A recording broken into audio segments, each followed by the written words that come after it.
Hey there, good morning. I just want to go over a quick video on how to use our resource for British literature called modernstates.com. What this is a free website that was put together so that students could basically earn their freshman year of college for free if they chose to. And so there's courses that modernstates.com offers. There's a program called Freshman Year for Free. If you sign up for Modern States and you take their courses, they prepare you to take the CLEP test. If you take, for example, British literature and you study it hard and then you take the CLEP test, you can earn college credit for that CLEP. So if you want more information about CLEP, you can talk to me separately, but it is a great way to get college credit for free if you want. The CLEP test costs about $100, but if you sign up for freshman year for free and use the courses, they will reimburse you for the cost of the CLEP if you pass it. So a couple quick things here. You go to sign up. You're going to go ahead and register yourself for a free account. So that's the first step. I already have done that. I'm going to go ahead and log in. And so we're going to look at what that looks like. I'm logged in because it knows my name and password, so it just logged me in. I'm going to do English literature. Just be aware it's English literature, not Brit literature. We're going to click on English literature, and you're going to notice right up here at the top, these are the two tabs you need, the course tab and the textbook tab. If you click on the course tab and you scroll down, right here is the syllabus, and it has several main sections. So if you look right here, they're numbered. You don't need to listen to the introduction. You're just going to go to section 1, literature terminology this week. If you click on the green arrow button, it will drop down menu and it lists several different terms. So for example, if you go into plot, you click on the little green hyperlink, and it's going to take you to a short video about plot. Here it's 2.5 minutes. You can look over here for a transcript. So this is the exact wording of what she says in the video. And then this down here is also a little summary of what it is. So you can watch the video. You can speed through it a little quicker if you wanted to by looking at the summary if you're pretty sure you know what plot is. But you're just taking notes. It says here, plot is the story. It's what the characters do and what happens to them. That's what you really need to memorize.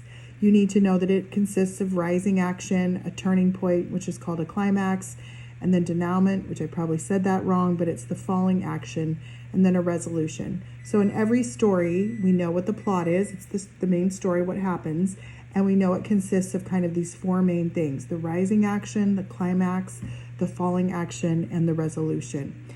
Oftentimes in a story, there's more than one plot. More than one set of rising action, climax, and falling action. So it can be multiple.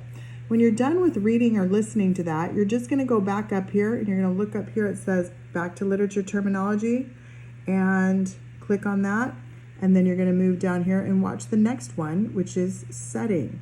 And the key is that we want to make sure as we go into studying British literature that we're all familiar with this basic terminology about literature. So when we say, what is the plot, what is the setting, what is the rising action, everyone is aware. So this again is a 2-minute video. If that's helpful, watch the video or read the transcript that's over here on the side, and or look down here to take notes on what the summary is, what the definitions and the key terms within it include.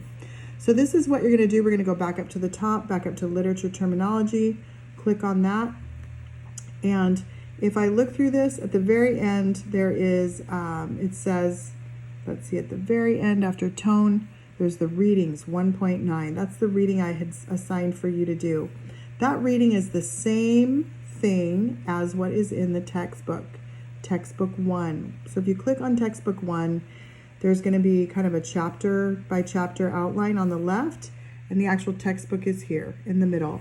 So if I go to chapter 1, introduction, the meaning of literature, it's going to take us to this document. I'm attaching it to a video that I'm going to send you, but if you look at the document, it's just a little bit about why do we read literature? Why is it valuable for us to study literature? It's going to cover a couple different things. It's going to talk a little bit about the qualities of literature. So what are the things that, the artistic quality and different things like that. It's also going to come down and it's going to talk a little bit about tests of literature. What determines good literature? Or why is literature some considered to be worthy to read year after year after year for, and is considered good literature? and then the object of studying literature. So this is about 6 pages long. What I'd like to adjust this week is, instead of reading it all at home, go ahead and just read the first page at home. We'll kind of quickly touch on it, and then we'll read through some of this together in class next Tuesday. Okay? What I'd recommend, I am going to go ahead and attach this as a PDF to my email, but if you ever need to print it, you can see there's a print icon right up here. You can print it right from your own computer at home. Please do bring it in printed so that we can read it together.